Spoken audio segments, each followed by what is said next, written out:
Howdy, folks. Welcome to episode 71. And we're going to be talking about making the most of it. And what I mean by that is we're going to be talking about Fistful of Lead and how we stat up characters. Reese in early with Erwin Koenig. From Enemy at the Gates. Mainly just want to see the Fistful of Lead take on a Master Sniper. We'll take a look at that there. Chuck's in the house. Evening all. Bunkhouse Games. Good evening, everyone. Tiger Shadow. Woohoo! I love Thursdays. It's going to be a big show today. Chuck says, it's Wednesday in USA. Yeah, Wednesday evening here. Thursday morning over on the undersides. And then Hissy Cat is in the house saying, "Hola, peeps. Hola, Hissy." So, let's go ahead and I don't think we're going to jump right in. We're going to go ahead and talk about, about our characters and whatnot. But a couple things I want to mention. We have got coming up at the end of July, the last weekend of July, over in Independence, Missouri, we've got Battles and Brews. And that is going to be a Friday afternoon, all day Saturday gaming event put on by Jay Wiley and Wiley Games. And it is going to be a fundraiser for March to Victory 2023. I'm planning on having a couple of games there. I'm going to run Ocean Thunder. I might possibly run some extra, another game, maybe of Fistful of Lead of some nature. Not quite sure what, if I do anything. But yeah, if you are in the Kansas City area or can be in the Kansas City area that last weekend of July, definitely come out and take a look at us out there at Battles and Brews. If you want to know more information, you can go to marchtovictory.net. Let me take a look at something here real quickly. It's going to be very much like the May the 4th be with you. It's got its own tab at the top there. Click on it, and it says you're invited to annual wargaming event, Battles and Brews, a fundraiser for March to Victory 2023. Friday, July 29th, 4 p.m. to 11 p.m. Saturday, July 30th, 12 p.m. to 11:30 p.m. It's at the Three Trails Brewery downstairs event space, 111 North Main Street, Independence, Missouri 64050. Admission is going to be $15. And it's going to be $12 if you buy your ticket online prior to July 15th. So we're going to have up to 8 tables of wargaming, 5 gaming sessions, free snacks and water, free parking. And then they got some great beer. They've got some great food upstairs at the Three Trails Brewing Company. So, and then there's also 10 different restaurants within walking distance, literally like across the street, et cetera, and so forth. So plenty of chances to get some good food, good beer. Looks like Bunkhouse is still on track to make it. Outstanding. Hope to see you there. We've got a couple of games already. Battlesuit Alpha is going to be played there again. It was debuted for public consumption out at March of Victory 2022. A lot of people had fun with it. I played it at the Wiley Games Rocky's War Room grandiose crossover gaming weekend or whatever the hell it was. It was a blast. I had a lot of fun with it. So it's going to be run all 5 sessions. Then we've also, looks like we've got, there's a bird down in the city, which is, looks like it is going to be a scenario of Black Hawk Down. There's going to be a couple of versions of that. Looks like Friday afternoon and Saturday noon, and Friday at 5 and Saturday at noon. There's going to be Hatfields and McCoys. It's pretty obvious what that's going to be. If it is a Fistful of Lead game, it's going to be old style, Old West, Hatfields and McCoys type stuff. With Friends Like These is another game that's going to be run. Klingon Civil War. So there you have it. It's starting to fill up. Like I said, I'm probably going to run 2, maybe 3 sessions myself. To get in there and have some fun with some folks. I've got to send my my game requests in so they can be approved and put up on the board. But yeah, definitely a good way to go. And then they also you can shop, get your tickets early. They're doing the raffles again also. $3. Not quite sure. I'm sure there's going to be, books and whatnot going with it. So the raffle is still there. If you can't be at the location, you can't be at the gaming event, but you still want to help out, they got $3 raffle tickets. Let's do. I think we did something like 150. I don't know if it was $152 worth of tickets or 152 tickets. I'm not quite sure on which. Either way, that's a lot. I mean, if it's $152, it's $152 that we didn't have for March Victory 2023. If it's 152 tickets, holy crap, that's amazing. But whether it's one or the other, let's see if we can't break 200. Whether it's 200 tickets or it's $200 worth of tickets, either way. Let's see if we can't make that happen. Also, not only do they have got a T-shirt this time, and let me bring this stuff up. Let me see if I can bring this up for y'all. Hold on one second, because I want y'all to take a look here. There we go. All right, so let me.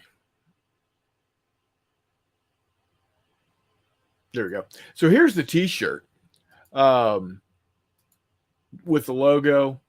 I really like it. It looks good. It's I obviously that's a bottle cap, and with battles, and the little swish in the end there. I know what Jay did. He made it look like a scimitar, which I think is great.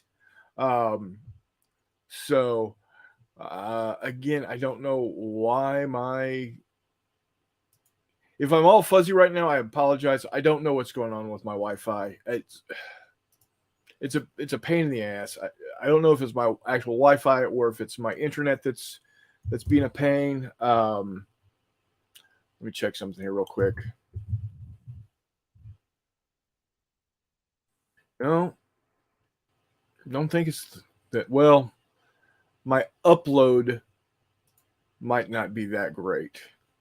My download is amazing. It's my uploads.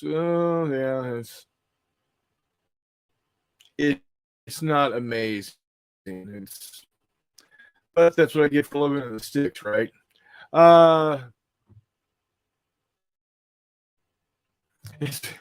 Chuck should move back to the Midwest.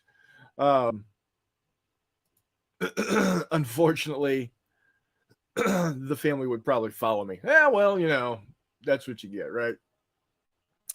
Anyway, so yeah, I really like the shirt, but even more fun is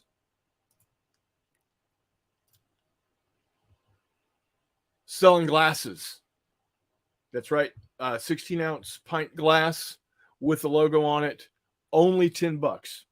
So yeah, definitely way to go. 16-ounce beer can style pint glasses are Libby glassware with safe ridge rim etched with our Battles and Brews logo.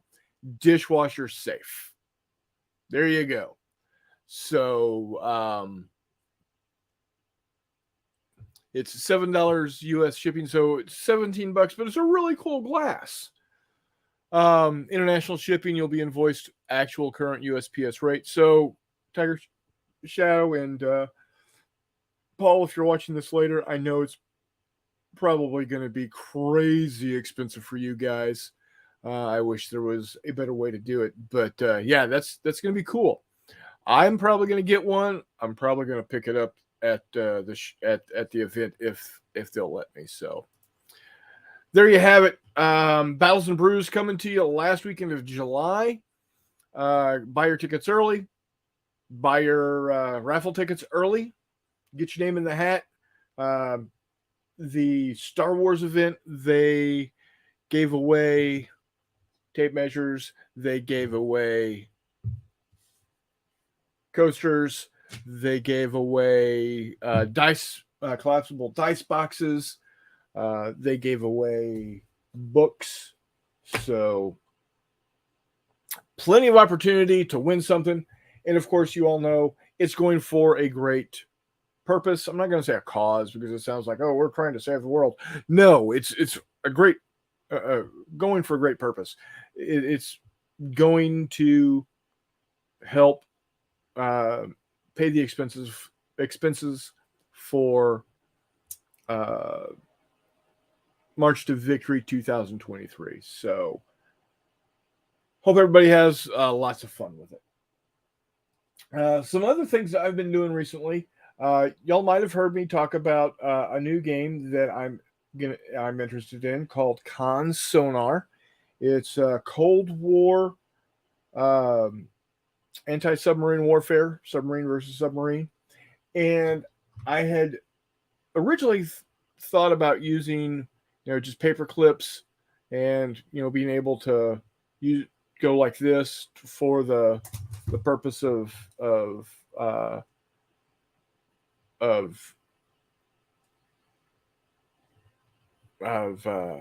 using this as the purpose of being able to get it to stand up. But it turns out that it's really fiddly. So what I've done instead is I had a truckload of poker chips, drilled a hole. I also had some copper or brass rods here, and which fit perfectly in the hole that I drilled. And then I drilled a hole in the sub, and that's a much more stable. It's much more stable. So I also decided to go with a bit larger scale. This is a 1/3000th scale. Nothing wrong with it, but I think the 2400 scale is a bit better.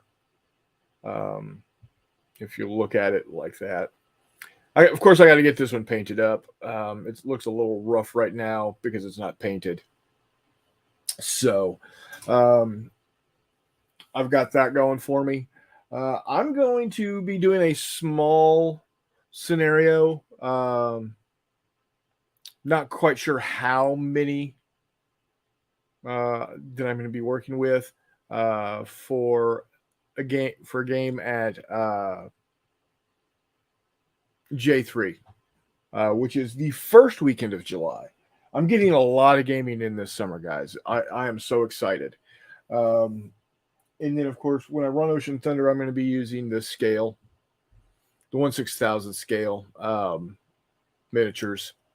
So, again, it's all towards working towards actually getting me to the point of publishing my game that I've been working on for nigh on 30 years now, over 30 years at this point. I'm close. I'm really close. Got some more stuff that'll work out, but hoping to be able to get it going. Um, so that oh, my brother and his family gave me a $50 certificate to miniature market, and they didn't have any miniatures that I was really wanting. I thought about getting some of the Fallout figures, but those suckers are pricey. I thought the Star Wars figures were expensive, but holy mackerel, it's like 4 dudes for $50. It's crazy. Um, so I passed on those. They didn't have any Star Wars miniatures that I didn't already have or needed, either in Armada, X-wing, or Legion. So was kind of passed on that. And so I decided, well, let's take a look at board games. And lo and behold, I was able to get a hold of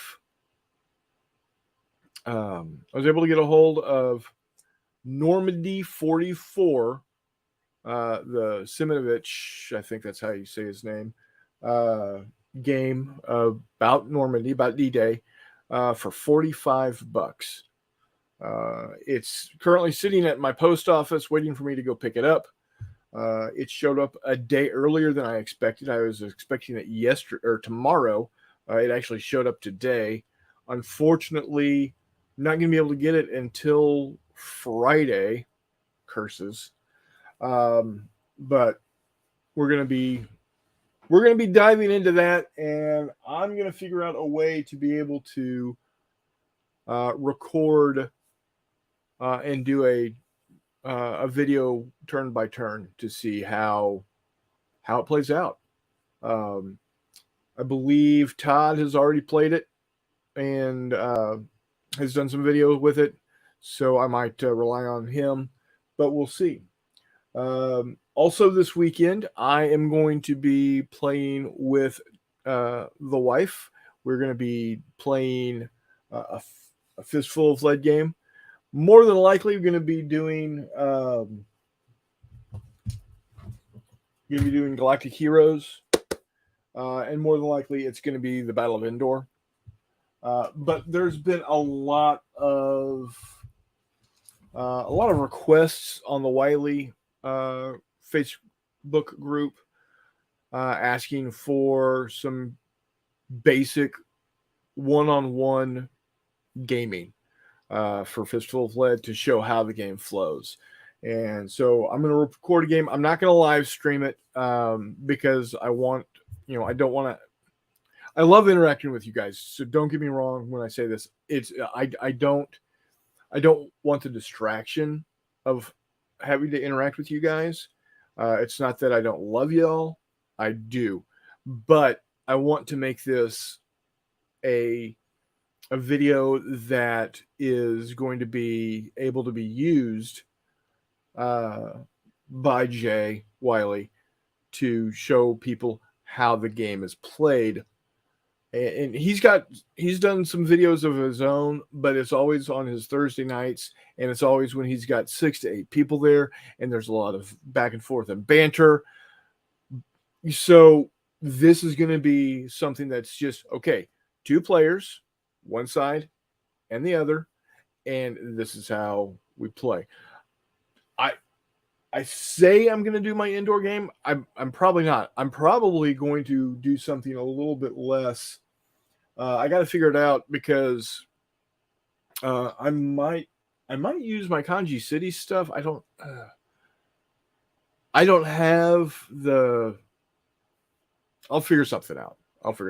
Don't worry, guys. I'll figure something out. So yeah.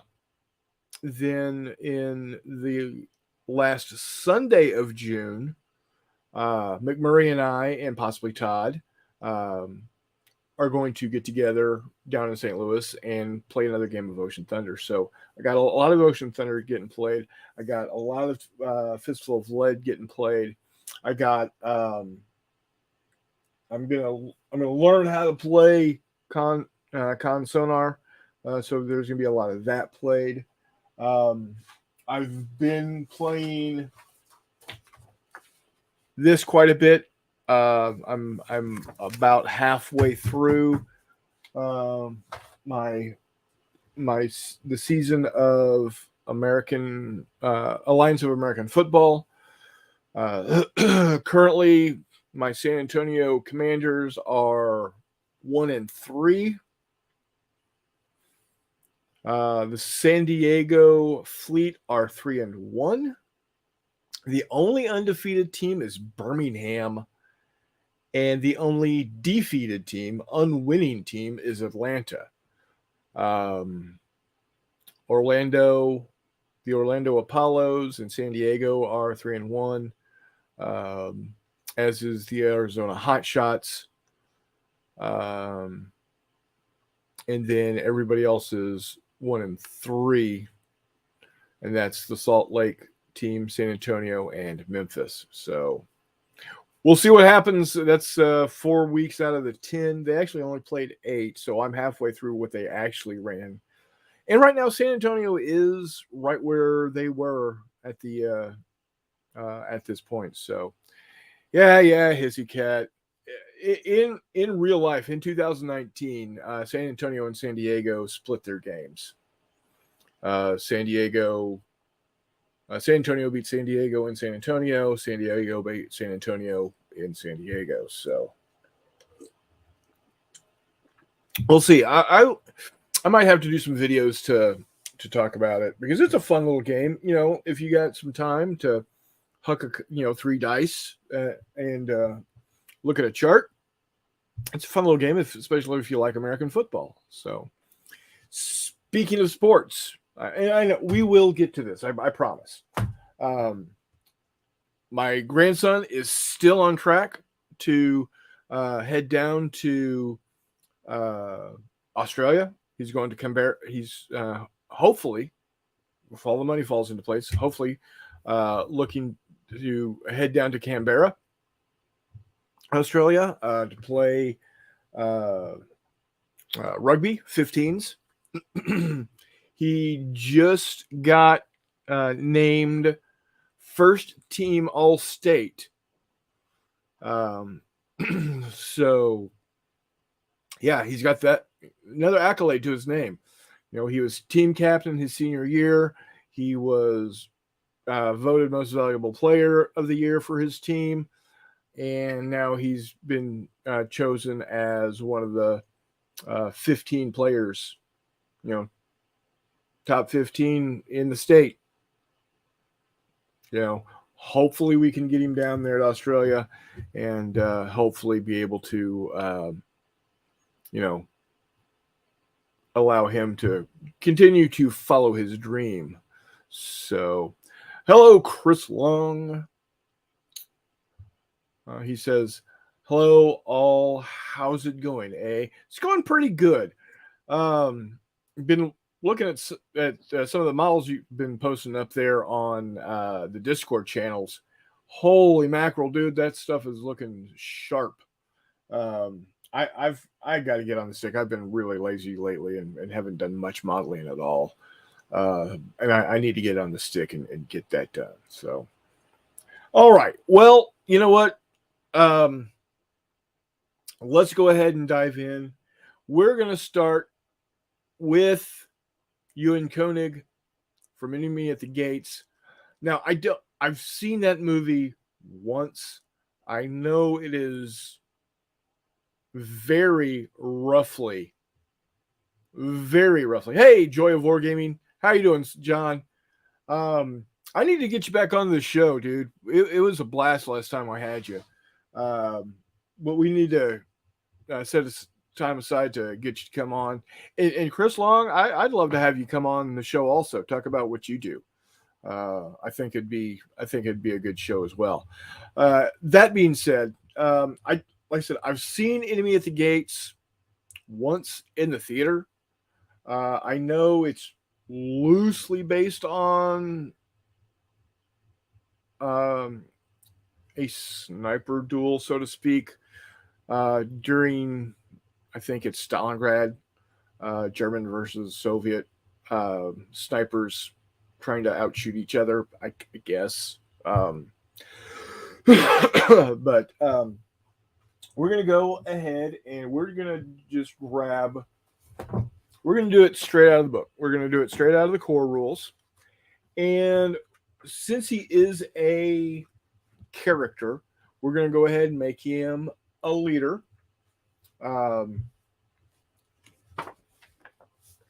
Now, I don't think I would make him a veteran, where he's a 12-12. But I do think we will definitely. Well, let's go ahead and we're going to go ahead definitely give him Deadeye. That's a +1 to shoot rolls. We're also going to go ahead and give him Eagle-Eyed. That increases the weapon's short range by 2 and long range by 4. So when you look at his weapon, he is going to have a sniper rifle, which is going to be a 16, normally 16-32, but with Eagle Eye, that's an 18-36. And if you keep him as a specialist, those are the two that you're going to have. However, like I said, I feel that he's very much could be a leader character. So what we're also going to go ahead, give him 2 more, or he gets 1 more, and that is either, depending on how we want to play it, we'll either give him Killer, which is you add +1 to wound rolls when shooting, or you give him, where is it? Well, obviously you're going to give him Sniper instead. Once per turn, you may reroll a shoot roll. So there you go. You're going to have, on the leader, you're going to give him Sniper, you're going to give him Eagle-Eyed, and you're going to give him Deadeye. So, yes, please, everybody, everyone, give it a thumbs up. Thank you, Tiger Shadow. But thumbs up on the YouTubes there. Now, if you want to give him,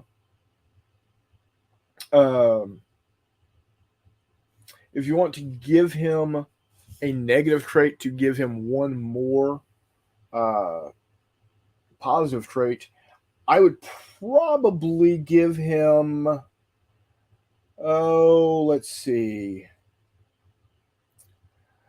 I mean, you could give him the trait either Coward or Sissy, but call it something else. Because Coward is you must roll a 5+ before engaging in close combat. He's a sniper. He doesn't want to get into close combat, so that's not a +5 if he is attacked. It's +5 if he is going. So that would give you another one, which then can give you, I believe, what is it? You could give him Steady. You ignore shock and wound penalties when shooting. And I think it's in Galactic Heroes. So we are going to cross. We're going to cross book here. Where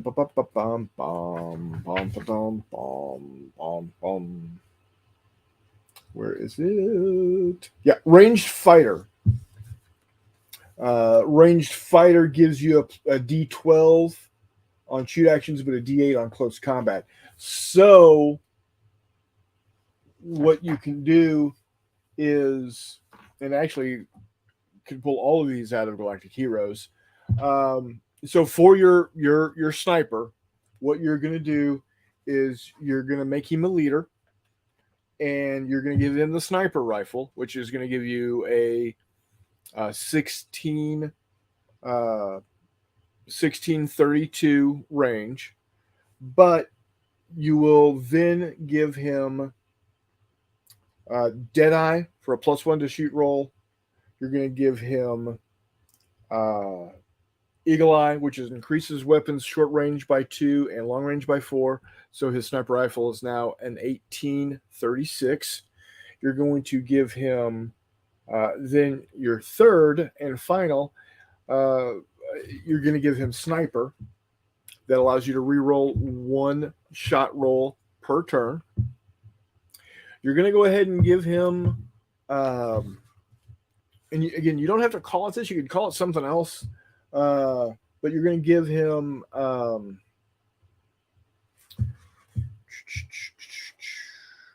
unskilled, -1 to all close combat rolls. Again, he's not looking to be in close combat anyway, so you can call them an unskilled, unskilled close combat. And then to take up that additional trait you just gained, you're going to get ranged fighter, which gives you that D12 to hit on shots. So, Reese, there you go. Does that suit your needs? I hope. So there you go. That's just quickly statting somebody up. That's how quick and easy it is. While y'all are thinking about giving me names, I'm going to go ahead and I'm going to stat up Wash from Firefly. Now, he is probably going to be, again,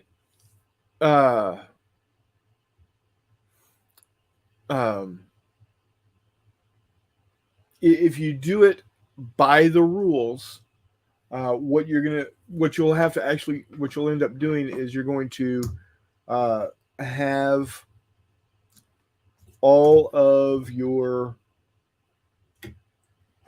characters. Where are they?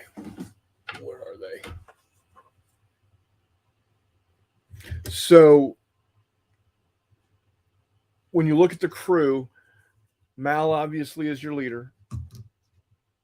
Zoe is definitely your second in command. So she'd end up being your specialist. Then you've got Wash, Kaylee, and Jane are your regulars. Now keep in mind your regulars are just single trait people. But when you have a crew, you can give them a crew trait. So let's go ahead and stat them up. Let's do a quick look here. Let's see. Mal, the character of Malcolm Reynolds. He's very stalwart. He's very he's noble, but he is willing to be conniving if necessary. If you are a good person and you're in trouble, he will help you. And the way in which he helps you may or may not be kosher. We'll say that. He might bend some rules. He might break some rules to get you taken care of. Just look how he takes care of Simon and River. He's definitely breaking rules to take care of them. So let's go ahead and take a look at what we might be able to do. Probably we're going to start off with encouraging. As an action, you can remove all shock markers from one member of your crew within 12 inches. Hey, welcome, Jay. As in my brother, Jay, the veteran wargamer. By the way, he just really, and I'm sorry, I'm jumping off this, but he just released a new podcast that has Henry Hyde. And for those of y'all that don't know who Henry Hyatt is, Henry is uh, a uh, an individual that probably has as good of a thumb on the pulse of the gaming community as probably just about anybody. Um, he just released a new book. It's, I believe it's, uh, whereas his first book was kind of like not really the history of wargaming, but it talks about wargaming as such. This one's about campaigns and how he goes about creating campaigns and mapping and whatnot. So give it a listen. It's great stuff. If you've never listened to the Veteran Wargamer podcast, uh, great. All the episodes are good. Some are definitely better than others. Um, Definitely a way to go on that. To get to, if you got nothing better to do, like when you're driving a long distance, you know, listen to my brother. He's a lot like me. He loves listening to himself speak. So definitely check it out. Well, yeah, there was one not good, but that was not because of the content. It was because of the equipment. So you did the best you could. We'll go there. So, yeah, yes, Grillin, the Heroes All as a crew trait is definitely going to be there. Your Heroes All for the crew. Your crew consists of 4 specialists and no leader. So here's the thing. If you go strictly, and if that's the case, I would probably. That's a hard one. I don't know if I would leave Kaylee out or if I would leave Wash out. I'm definitely taking Mal, Zoe, and Jane.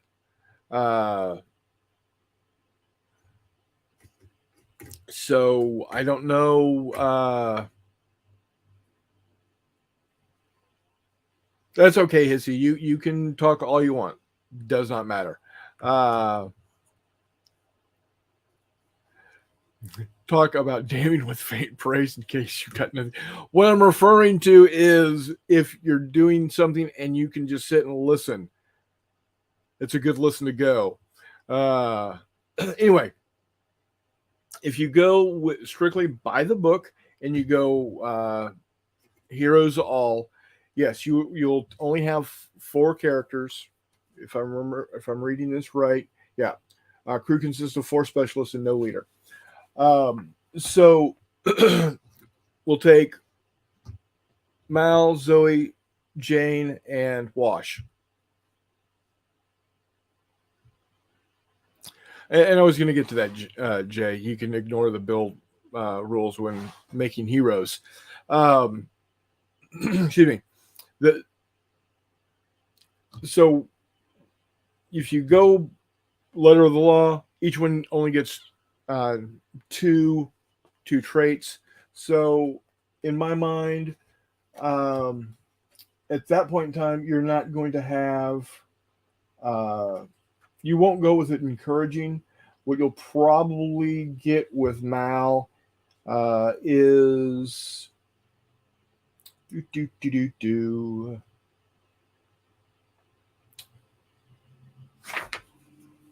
Oh, where is it?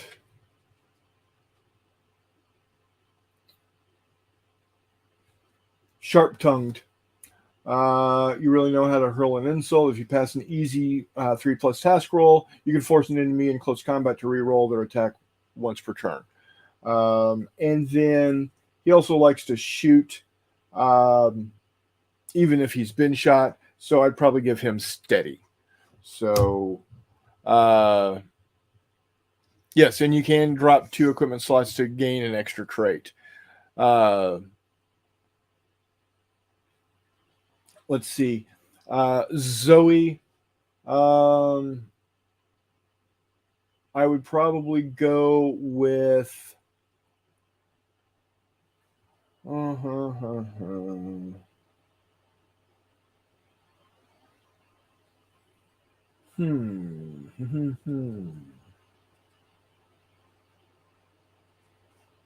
Well, I'm going to come back to her.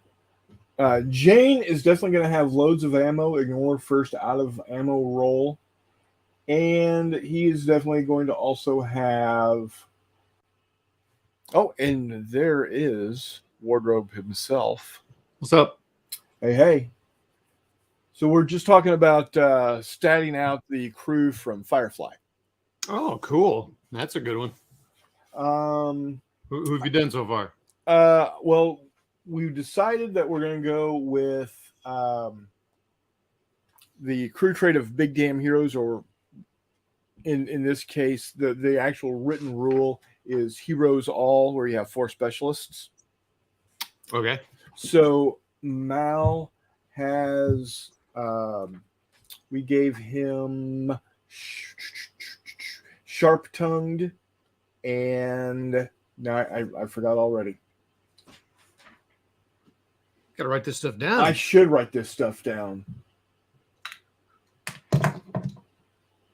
It was the it's the one where you don't I keep getting distracted. Jay says hi.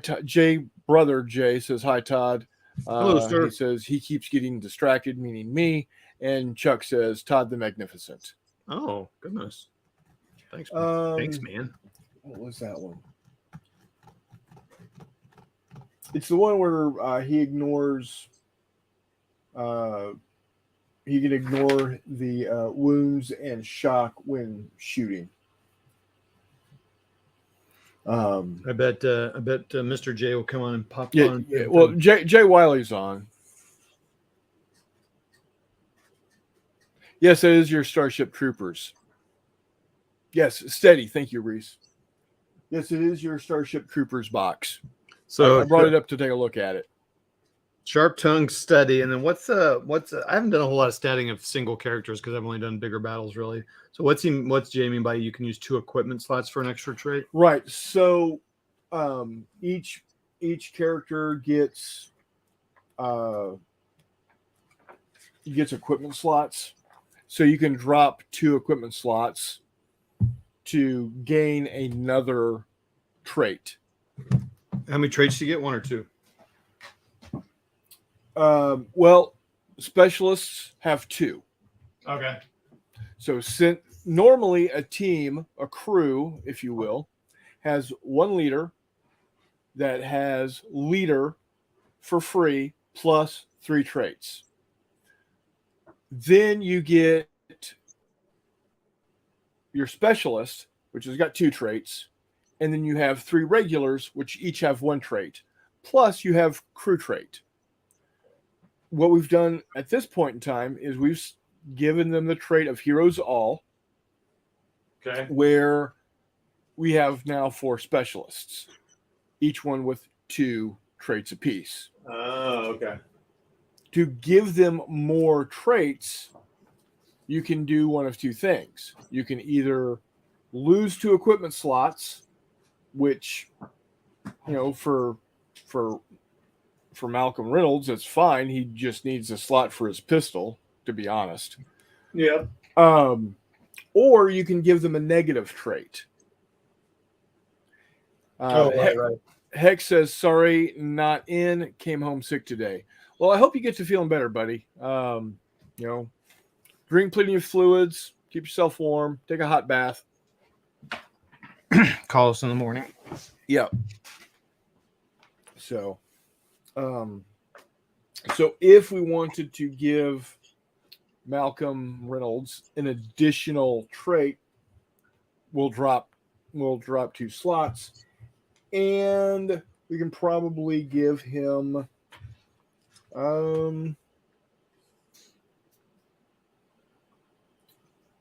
He was a pretty good shot. Yeah, you probably give him Deadeye, which is a +1 to shoot rolls. The other thing I was thinking of doing for him is inspiring, or not inspiring, not inspiring, encouraging. But that is technically a leader trait, and he's not a leader. However, as Jay Wiley points out, when you are creating heroes, which these guys are, break the rules. That's the great thing about the rules. You've bought them. Play them the way you want to play them. If you want to make all of them, if you want to make your heroes like they really are in the show, and each one of them gets 3 traits, 4 traits, mix and match and whatever you want, by all means, do that. Just understand that they're going to have that many more opponents to be quote unquote balanced. You always want I'm not saying that they have to be equal. By no means is there ever going to be an equality between sides. But you don't want them necessarily just rolling through everything. You want it to be, oh man, are they going to be able to make it through?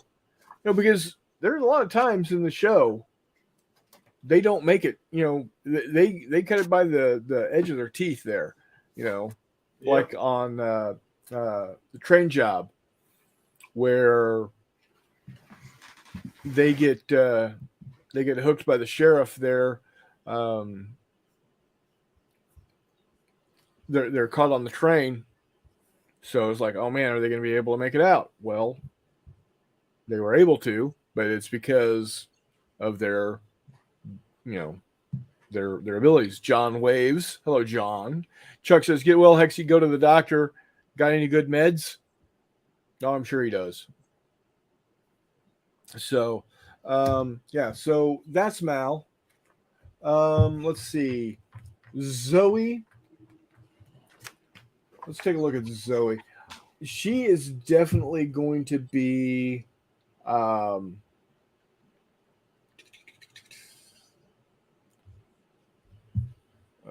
where are you? What are you? She's pretty she's a good fighter. Yeah. She's not a brute. No, definitely nerves of steel. She ignores her first shaken result of the game. Okay. Because I believe it's it's in the pilot. She gets shot when they're dealing with patients. She gets shot and gets up, and she's a little stunned, but she gets right back in the action and starts kicking ass. Well, then if you didn't give him Deadeye, I'd give her Deadeye.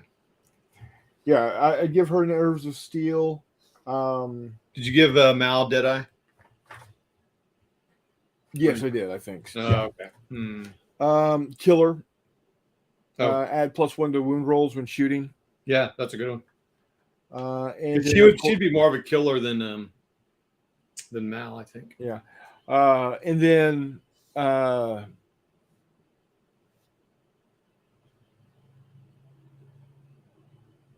yeah. Oh, I like that, Gremlin. It says, in the vein of thematic complexity, give Mal's Browncoat some sort of bonus to the crew and possible penalty for dealing with core world folks. That and that definitely gives you the role playing part of what I like so much about Fistful of Lead. There's a lot, to me, that not only is it a miniatures game, but it also has an amount of role play to it, which I really like. Let's see. Not necessarily brawler. I'll tell you what. I'm not sure where it would be or what it is, but she would protect what's his name at any cost. Wash. So Oh yeah. It's kind of a weakness, but I'm not really seeing something in here. Well, and see, that's another great thing about the book or about the game. If you if you want to create a trait, absolutely, yeah, reset it there, loyal. But you could even uh, uh, focus it down to Yeah, she's loyal to one person. right, just loyal to Wash, to the point where you could probably mix that with bodyguard, and you know she will not voluntarily leave the playing area when Wash is still there. Yep. And if she is within 2 inches of him, she will take the wound for him. Yep, 100%. Those are good ones. Write them down. So I don't know what you would call that trait. Loyal bodyguard. Yeah, there you go. No, you'd call it. Let's see. Wash is my man. There's something she says about him when they're getting interrogated when the Reaver episode. Oh yeah. I'll have to go back and watch it. I just know he says her legs, her lower back, her face. Well, pretty much all of her. Yeah, pretty much. Yeah. But anyway, something like that. Now, Jay Wiley said Wash could have bodyguard, and again, that could be just focused to, right. He could have bodyguard where it's only her, because that would be I'm afraid of her because I think he says something like that in the show. He says, yeah. Have you ever been with a warrior woman? Yeah. No. Okay. Yeah. John says Guardian. Ooh, I like that. Guardian, that would be a good name. I guess I'll have to watch from the beginning because I can't think of any brown coat that would inspire me. So what you would do is you could give the coat encouraging, but you would then also if there is some sort of give it green when you're dealing with anybody that is alliance, and green is you use a D8 for all rolls, not like his shooting or anything, but if any dealings where he's talking or trying to convince somebody to do something, any type of skill roll against alliance characters would be at a D8. So, yep.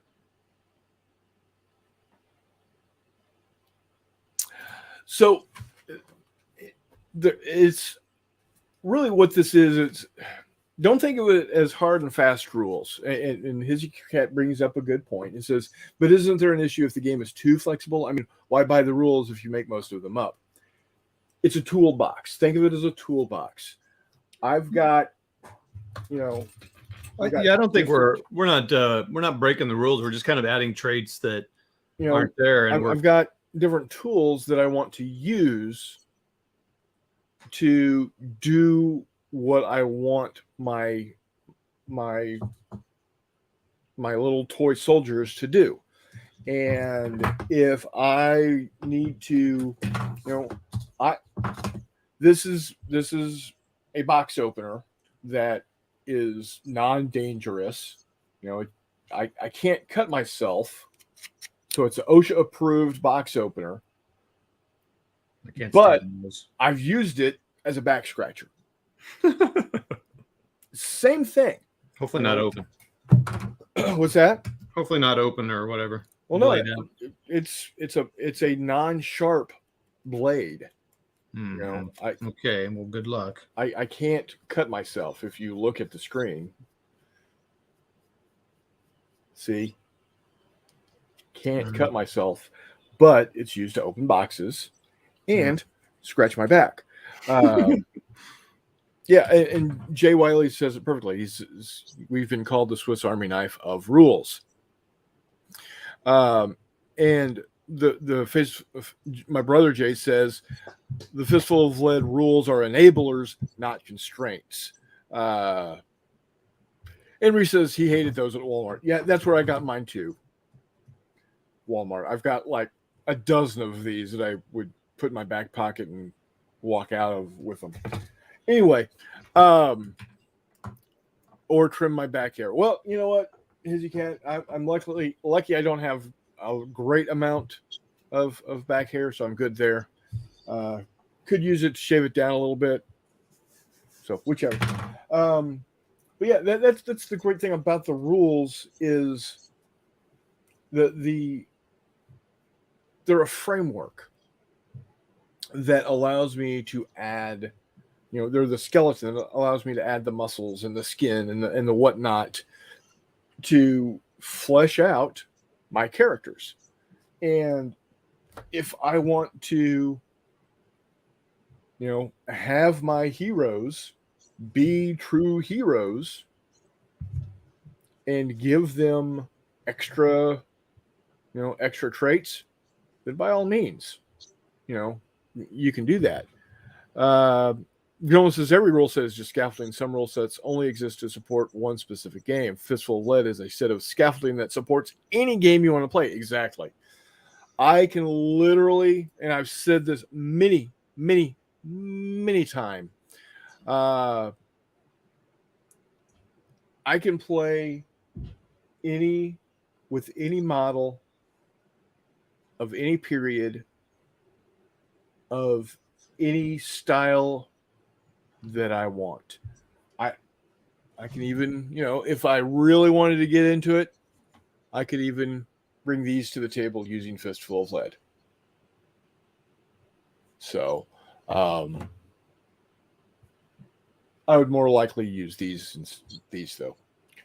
1/6000 is far better than 1/1800 scale when it comes to big ships. Anyway, so yeah, there's Mel, there's Zoe. Jane is probably the easiest of them all. You're going to end up giving him all gun things. Maybe, well, you probably are going to give him both gun and fighting. Close combat.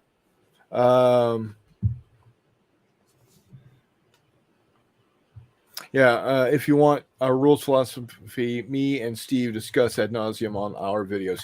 Yeah, if you haven't taken the time and gone and checked out the episodes of BSing with the Baron and Steve, I think last night was episode 11 or 12. They do their best to be on every 2 weeks on Tuesday nights at 7 p.m. Central time. There was a couple of weeks they missed because of illness and holidays and whatnot, but go check it out. Jay and Steve do a great job of talking about the game, and not just Fistful of Lead, other games that they play as well. So check it out. It's good stuff. But yeah, let's get back to Jane here.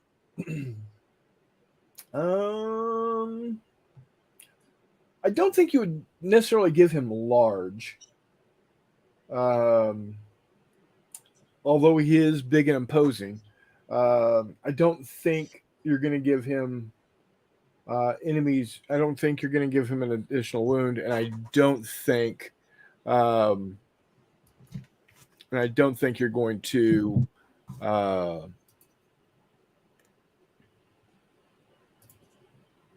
you're not going to give him an additional wound, and you're not going to make him easier to shoot. Mm-hmm. So I wouldn't give him large.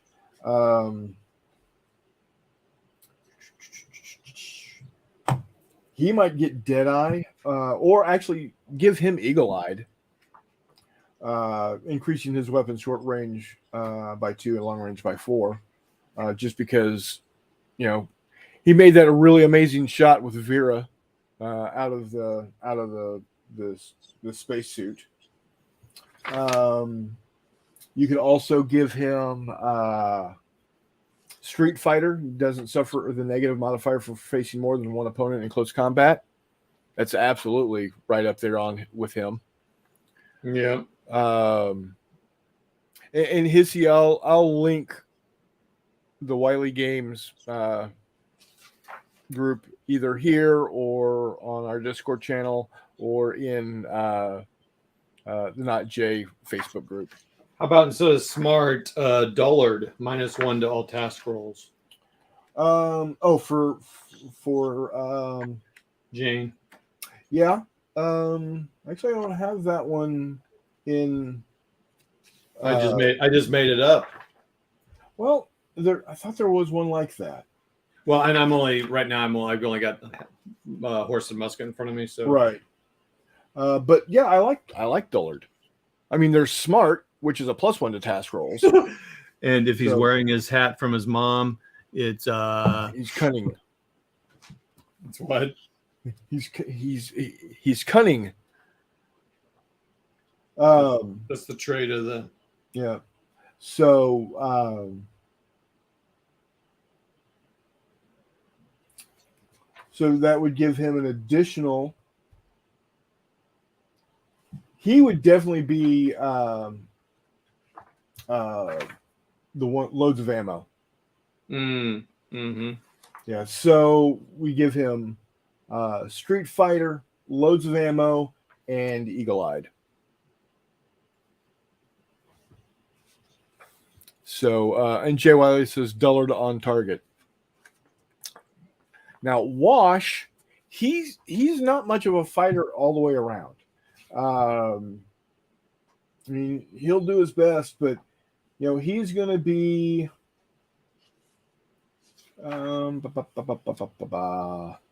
He might be lucky because he didn't really demonstrate much luck in fighting, but he wasn't as flying. So. Right. But that's not going to really probably come up much, I imagine, in a game. I guess he would be the one driving something. Right. Yeah, lucky it allows you to roll any die once during a roll. Now, remember, you're going to give him bodyguard. Yep. He gets bodyguard.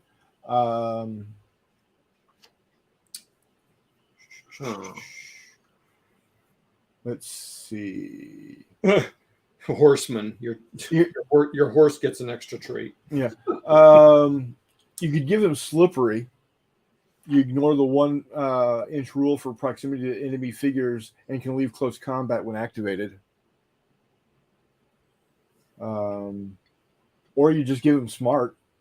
Sixth Sense. You can force an enemy to reroll 1 shoot action against you a turn. Not so much.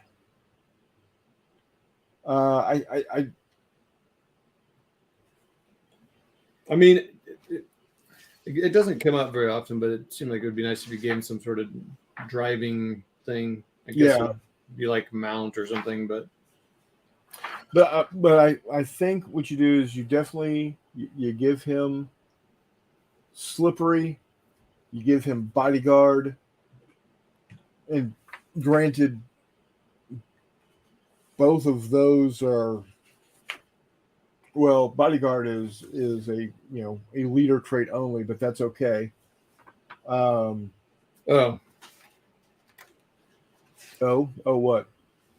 I didn't realize that. No, and that's okay. I mean, again, we're going to be bending the rules.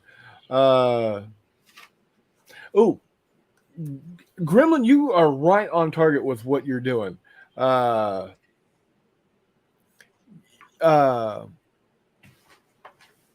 He says, Leaf on the Wind. D8s for all rolls, D12s for any vehicle-related roll. Oh, there you go. Perfect. Yeah, you are picking up exactly what I like about this is if you've got an idea for a new trait, make that there isn't one that exactly fits what you want. Make one up. So, I think to answer Hissy's comment is these are really just like making like in any like miniature game or something, when you're statting, if you like say the Panzer IV wasn't statted out for whatever reason in a game, it would be, but whatever. Just insert unknown tank here.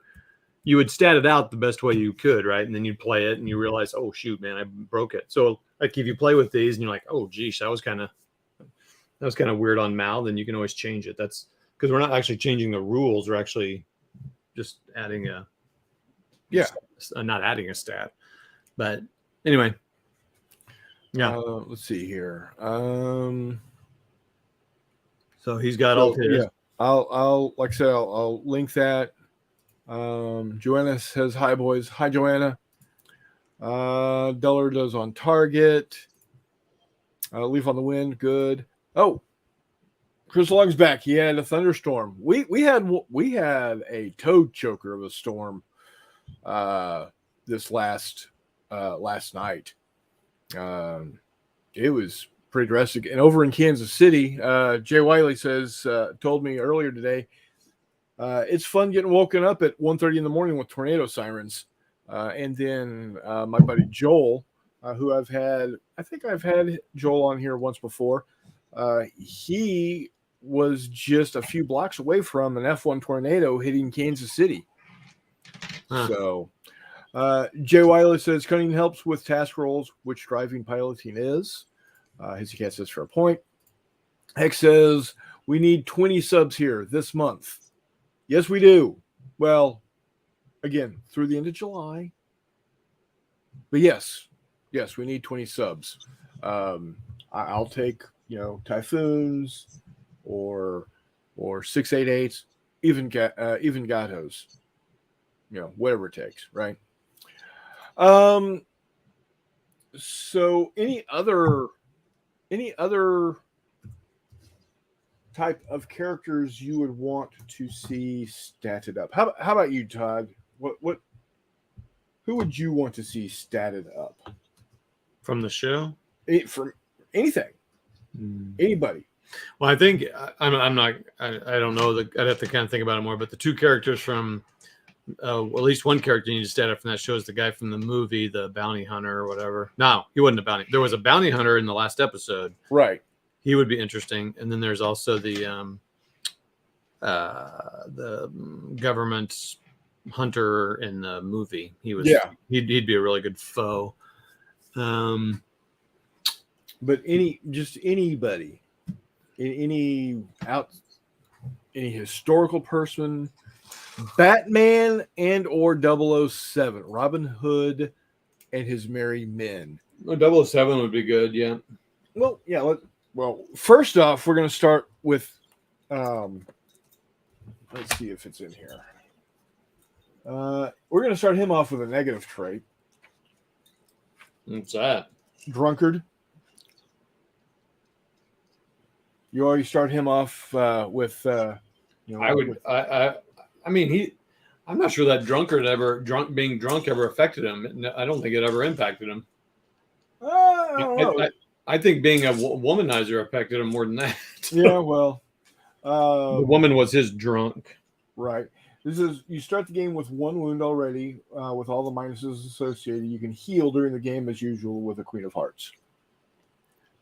Alcohol does not affect 007. Well, there you go. Shaken not stirred is what I'd call it. Create and stat Letterkenny characters. To do that, we really need to have McMurray on board. Oh, yeah. No, he would be very upset if you did that without him here. And it wouldn't be as good. Well, let's go ahead and let's take a look at 007. He would definitely be... let's see. Is there a charming trait? Charismatic or there's cool-headed. +1 to all shaken recovery rules. So I'm thinking the opposite of. Here, let me look it up. Please hold. We could go with 7 lives, 9 lives. Sorry. Let's see.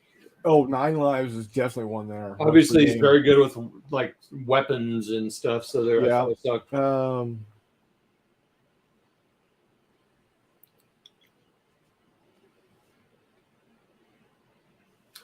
So instead of fearsome appearance, dapper gentleman or something. They have to test for task rolls. I guess. I mean, I hate to. Yeah. I mean, they're don't necessarily. They've got one called Gentleman, but it's just when I'm just saying instead of fearsome appearance, it'd be gentleman. Fearsome appearance, but he's not. But he's not fearsome. Right. Well, but, I mean, where are you finding fearsome appearance? It's in this horse and musket. Let me find it. Any enemy that wants to attack you in close combat must first pass a regular task roll. Failure means that they may. So I'm just looking at that. He's talking you. You could call him dapper gentleman or something tongue. You know, he's always cracking wise. Yeah. Well, you would definitely give him sharp tongue.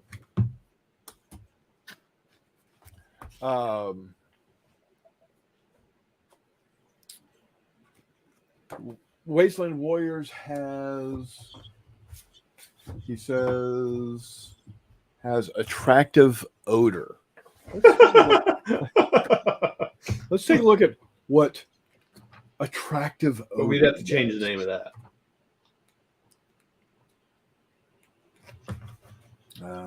Traits page. Survivor 7. Maybe might be a good one. Attractive odor. Must be a monster trait.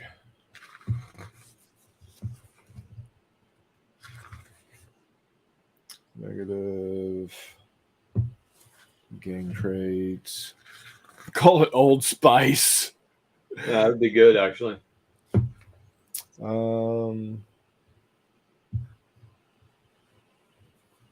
Steady, smart. Here you go. Attractive odor. You smell like a Sunday dinner to any carnivore in the area. If a random creature is generated by a scenario, rather than moving randomly, the creature must move toward you. In addition, any enemy mutated animals are threatened as bloodthirsty towards you, and you're going to be smelling an aroma. Friendly mutated animals have grown used to your smell and are unaffected. But there's kind of the reverse. There's so many. Nerves of steel. Sharp tongued is good. Lucky's good. Survivor. Yeah, I mean, you could load 007 up. You could really, yeah. I mean, specialist. Really. I don't know. Goodness gracious.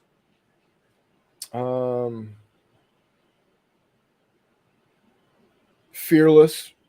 You ignore the penalty for multiple shock markers on recovery rolls. For example, if you had 3 shock markers, your recovery roll should still only be at a -1. I mean, I guess, was he really all that good with firearms? I mean, he was with his Walther PPK. He just was always given all these weird little weapons all the time from Q. So yeah, so you definitely want to give him like Gadgeteer, like Gremlin says. Gadgeteer is definitely EFG, which gives him an additional, gadget. Hold on. Where is that one? Where's Gadgeteer, boys? Where am I going to find Gadgeteer? Is that in Galactic Heroes?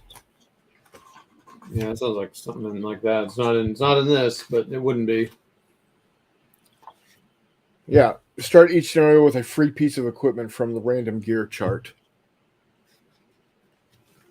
So, Warmut. Well, Warmut just said he's stuffed too many tostadas. Come on. Well, roll your stuffed self in here, buddy. You like this stuff, man. You like. I say, there is a gentleman trait.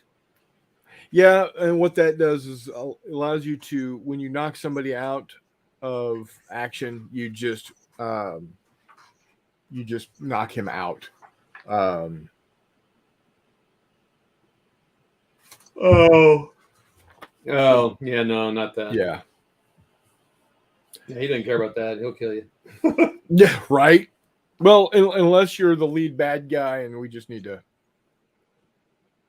You know what's funny is I mean, there's a few enemies you probably go through. Like there was Jaws, there was Chop Chop, there's probably a few guys if you really thought it'd have to be the henchman. It's rarely the top dog you want to stand out because they're just mainly smart dudes with money or something. Right.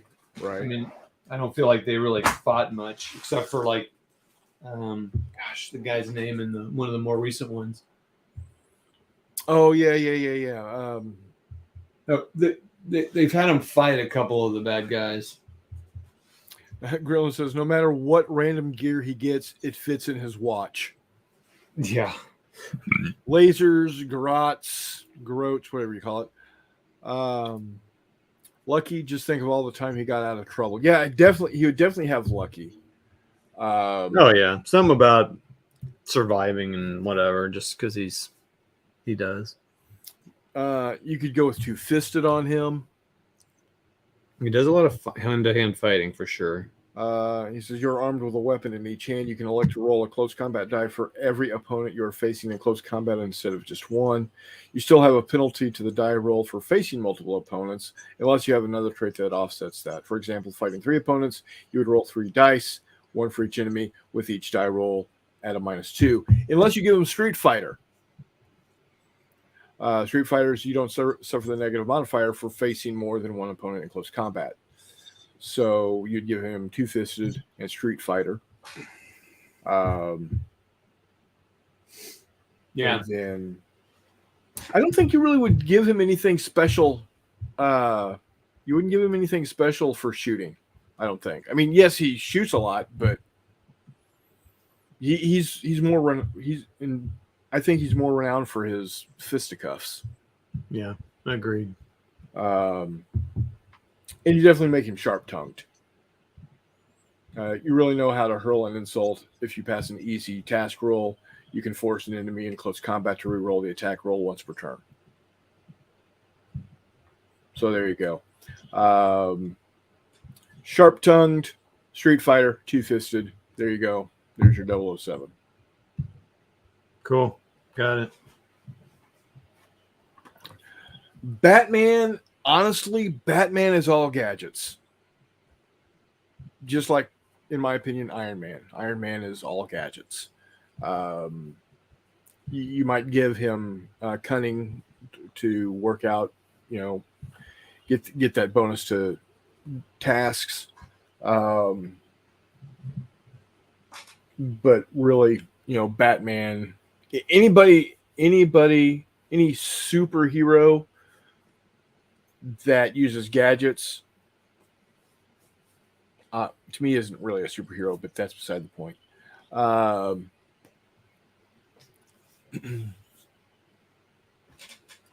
Good night, Jay. Thanks for dropping in, buddy. I appreciate it. Get some sleep. Hopefully you don't have another round of thunderstorms tonight. So my brother says traits can reflect the effects of gadgets. True. Yeah. Concealed weapon. Let's see what concealed weapon is real quick. You may roll 2 dice and pick one result for close combat. If used with the 2 special card, you'll roll 3 dice. This may only be used once per game. All right. You definitely give him Gadgeteer also. You could call it concealed weapon. You could call it. Jay, my brother Jay says having a fuck ton of money is a superpower. Yes, it is. You could call it, or were you just happy to see me? What's that? Concealed weapon could be called, quote, or are you just happy to see me? There you go. There you go.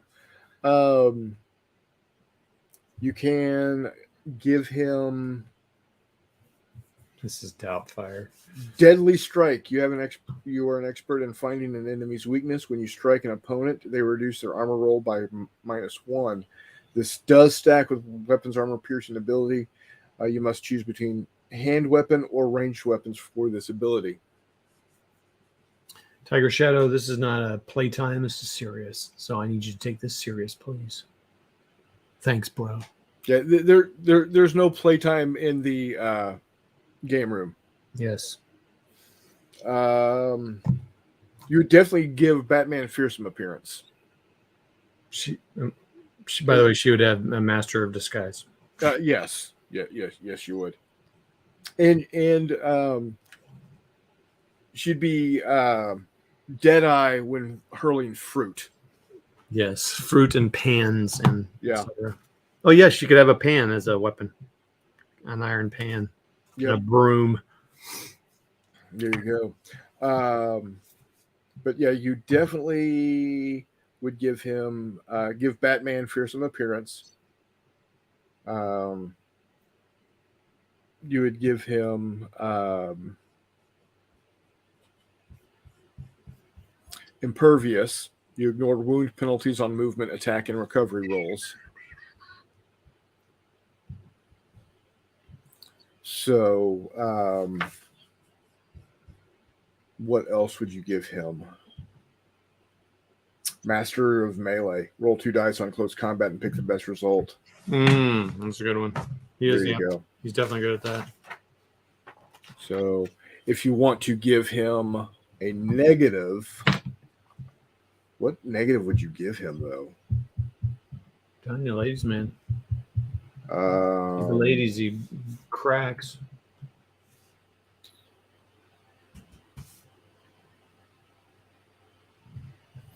Well, you could give him squeamish. It says you have a -1 to wound rolls made against opponents when shooting. He doesn't shoot much, so you could give him that. So then you would, you could then give him what was it I was looking at?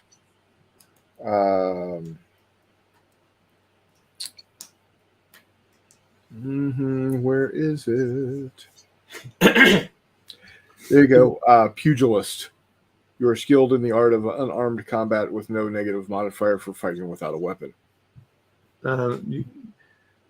Or you could call him ladies' man. He won't attack a female character until she attacks him. There you go. There you go. Gremlin says Don Diego de la Vega, Zorro. Well, I think we will break out Might and Melee for that one. He would definitely be a swordsman. Traits are on page 23 of this book.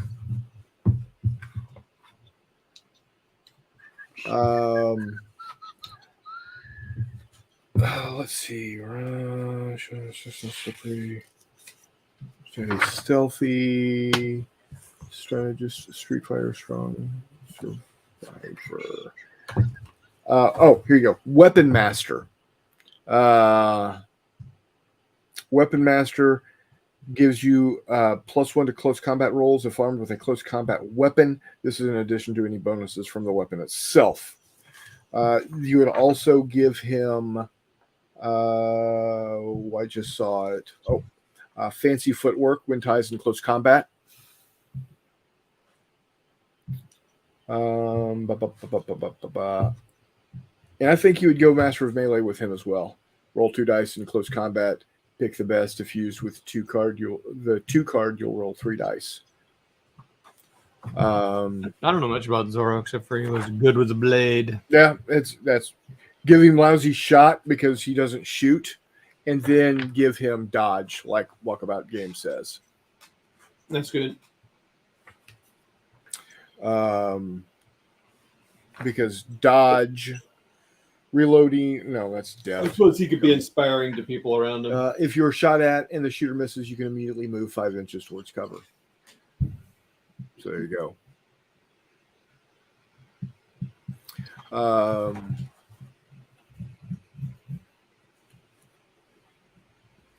Let's see. Jay asks, let's take a look in Horse and Musket. Night of the Fox. Well, let's take a look here. The Last Stand. Taking the Guns. The Maelstrom. Defending the Bridge. The Prisoner Exchange. The Ambush. Wait, what are we looking at? We're looking at Horse and Musket? And I did not see that name anywhere. Fight at the Farm. No. Under Might and Good title, Melee. though.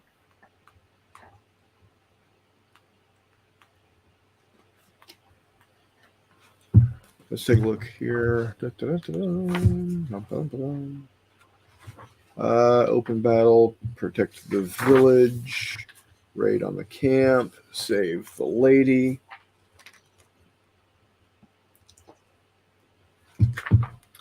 Escorting the taxes, sally forth.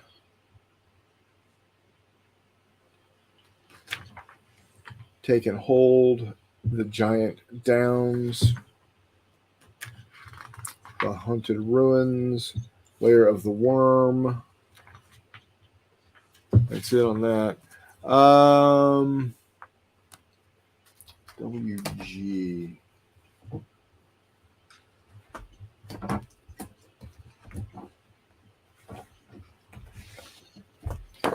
Take a look here.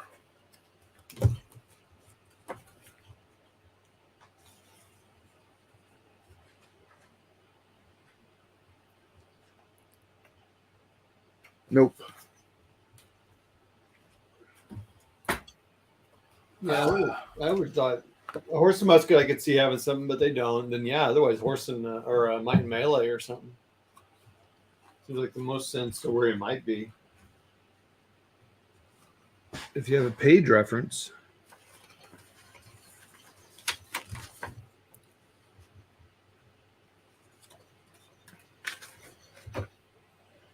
Baby's Favor, Bank Job.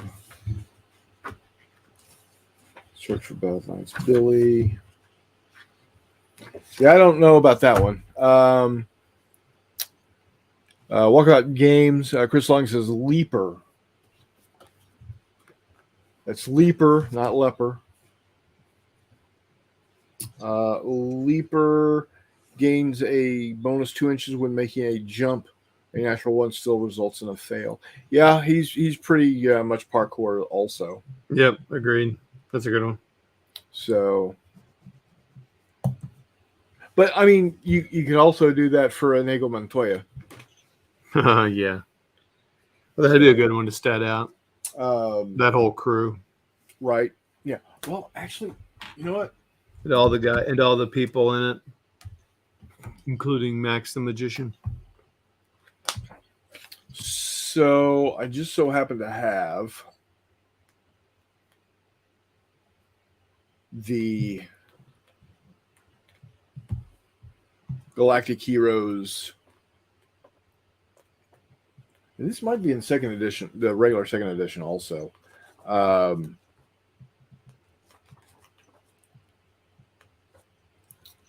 See if there's anything under in the Codex Galactica. Of course, we've got Dash Dixon, which is basically old timey Buck Rogers, or who is the other guy from back then? You know, the 30s and 40s.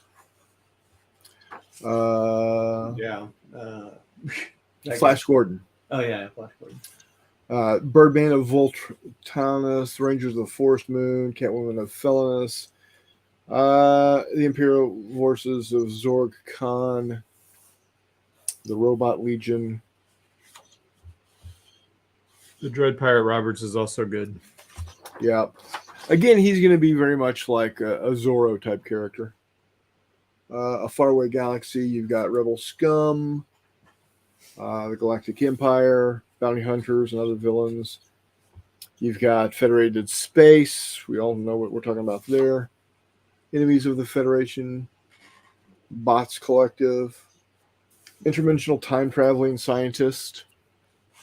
Jay thinks he might have made a mistake and there isn't one. Yeah, he says you might have dreamt it. Bum, bum, bum. Grim Dark Future. So we already set it up, Zorro. Yeah, that was the. He's got the. He's got the Weapon Master. He's got the. Now, crud. Let's see.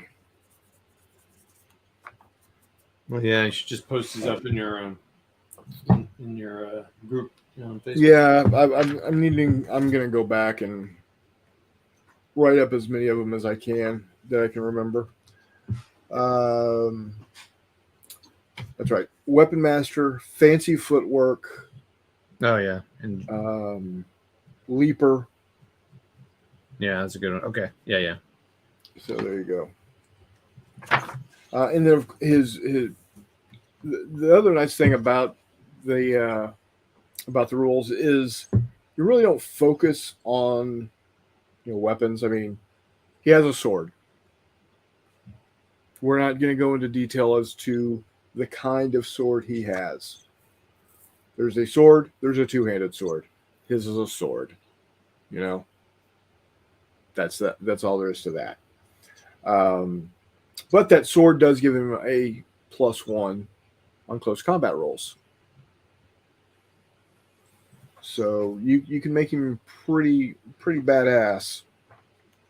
Because you get the +1 on your close combat roll, and then with Weapon Master, you get a +1 to close combat rolls that stack, so you're now at a +2. It's a foil. Yeah, it's long and pointy on one end. You hold it behind the hilt on the other. It's a sword.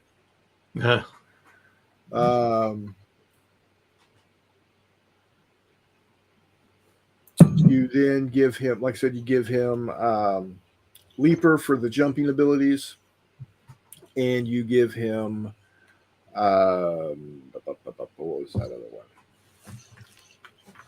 Fancy Footwork. You give him the negative trait of Lousy Shot. That allows you then to also take where was it? I just saw it.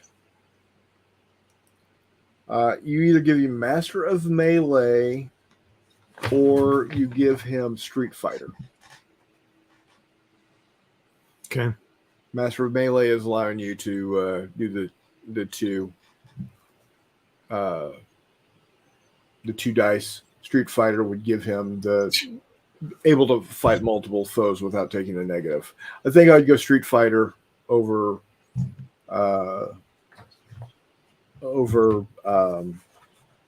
Master of Melee, personally.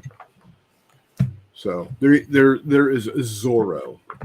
Mm-hmm. Grillin says Hellboy and the BPRD.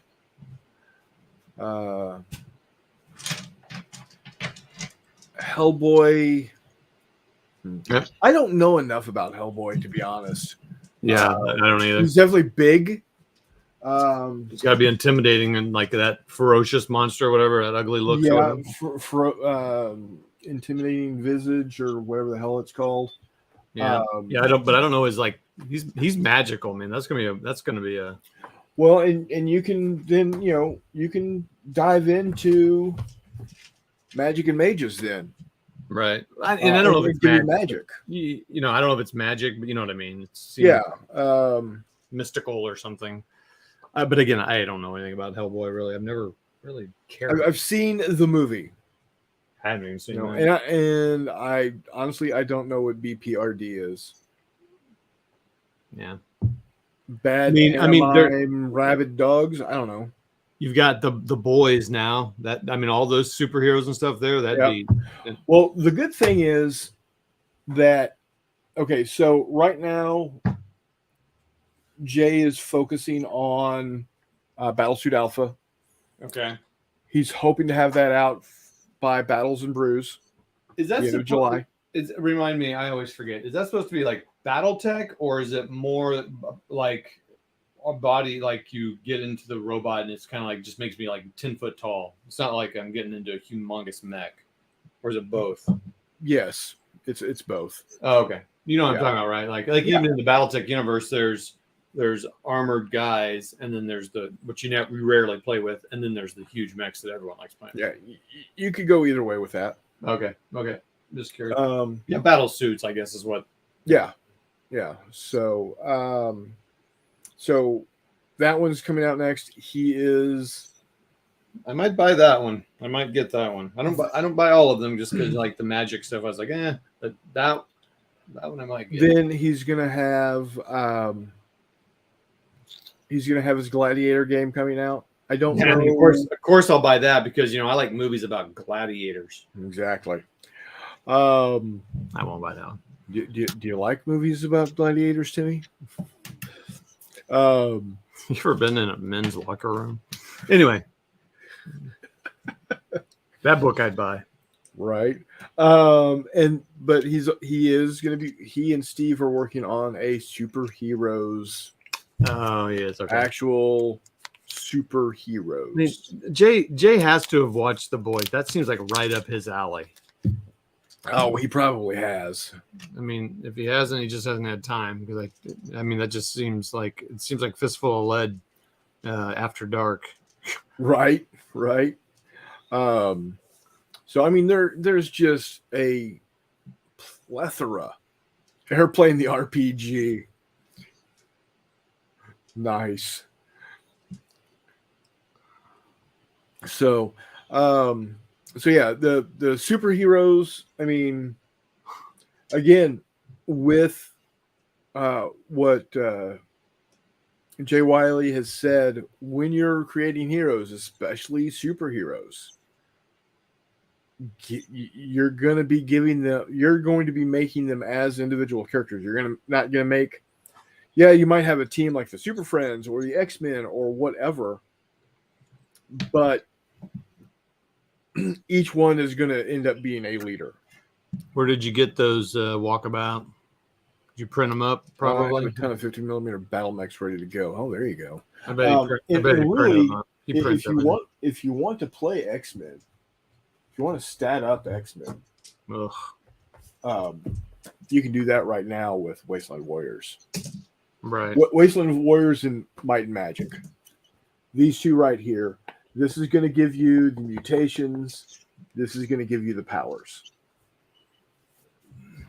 And that's the other thing is you don't have to stick. Excuse me. I apologize. You don't have to stay within one genre. You can mix and match all of these. I know with the He-Man game, Masters of the Universe, Steve literally used Core, Wasteland Warriors, Might and Magic, and Magic and Mages, and Galactic Heroes to come up with the stats for all of the different heroes of the universe. He says he printed them. Yeah, okay. Not surprising. Where did you get the STLs? As we go diving off a different direction here. So while we're waiting for him to answer that,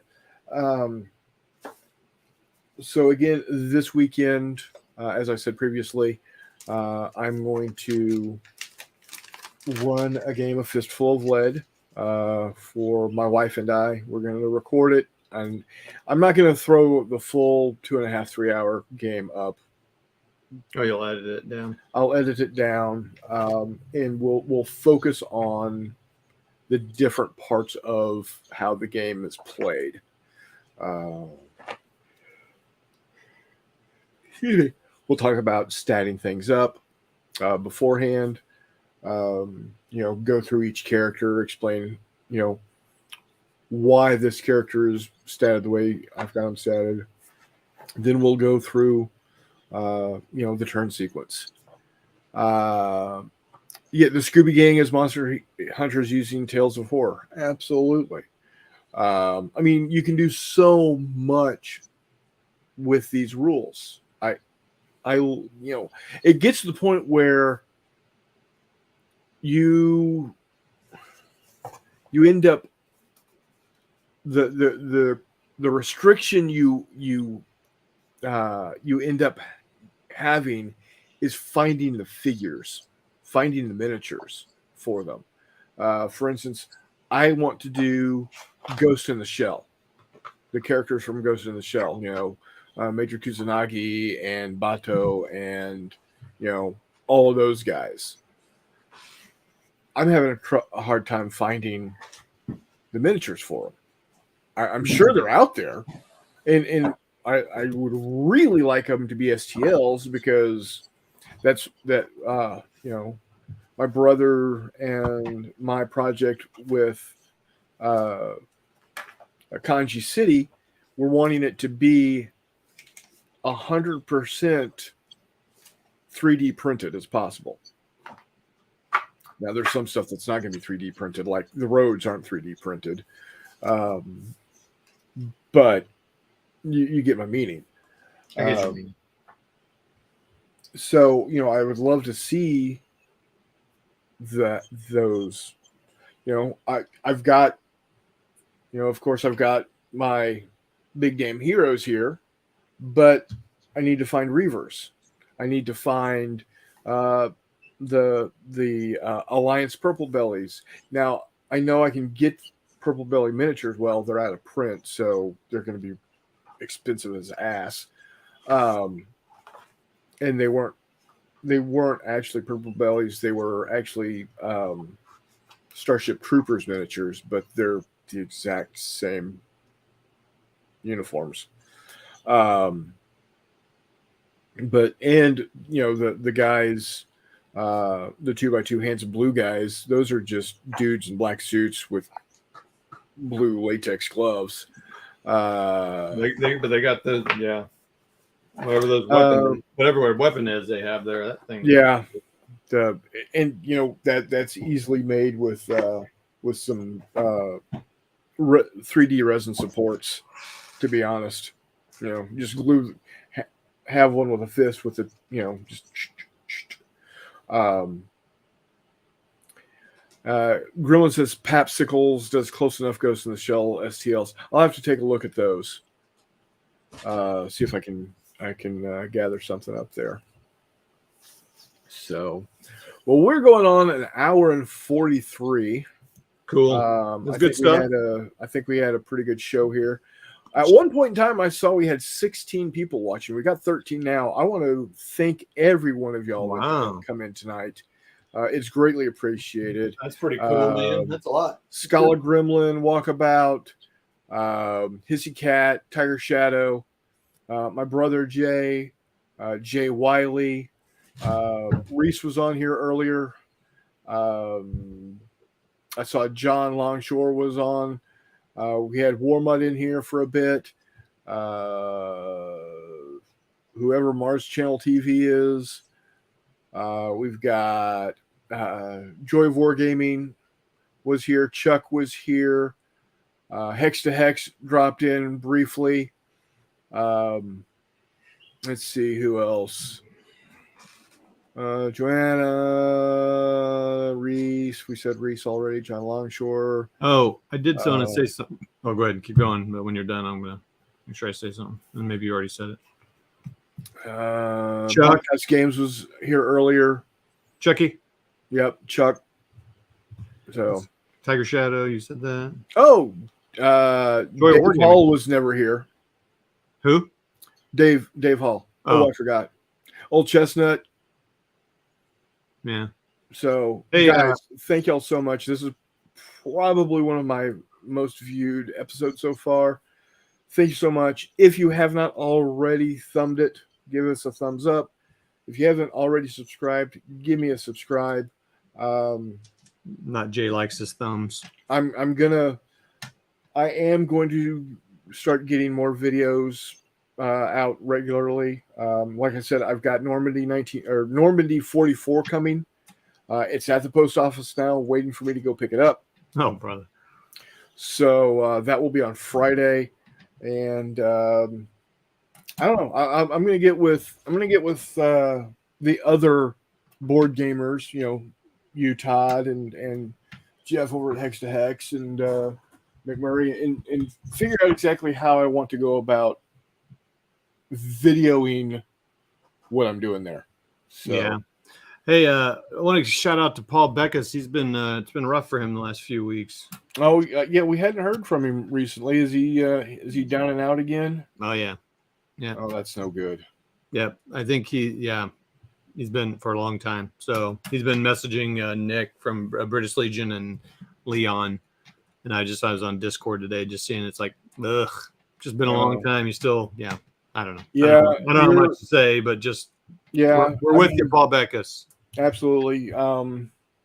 I hate the whole thoughts and prayers thing, but yeah, Paul. I honestly think about Paul on a pretty regular basis because he is such a great dude. He has been such a great supporter of the channel. All you guys are my favorites. Don't get me wrong, but just like parents aren't supposed to have favorite kids. I was mom's favorite. Jay was dad's favorite, and I'm okay with this. I got some of my favorites, but love all you guys. Honestly, you guys are great. Thank you for the support. We'll just keep on trucking along, like Jeffy said earlier. 20. We need 20 more. We need 20 more to hit that 200. The 200. Come on, people. So I've had some ads. I've had some drop off. So I'm still sitting at that 180. So like, subscribe, do your thing. If you've got friends, you got relatives, I don't care if they don't like this type of stuff or not. Have them add and just ignore me. Whatever. I don't care. I do care. I only want people to be subscribed here if they're going to be if they're going to like what I do. If you don't like what I do, don't clog up your YouTube with my stuff. So, but we're going to go ahead and wrap it up for the night, guys. Thank you, one and all. Hissy Cat, night. Have a great weekend. I will do my best to get some videos out on a regular basis. You love what you're doing with the hair. It's actually going to get cut tomorrow. If no, Jay's not going to be. I don't think Jay's in town tomorrow. So anyway, well, until next time, we will see you on the flip side.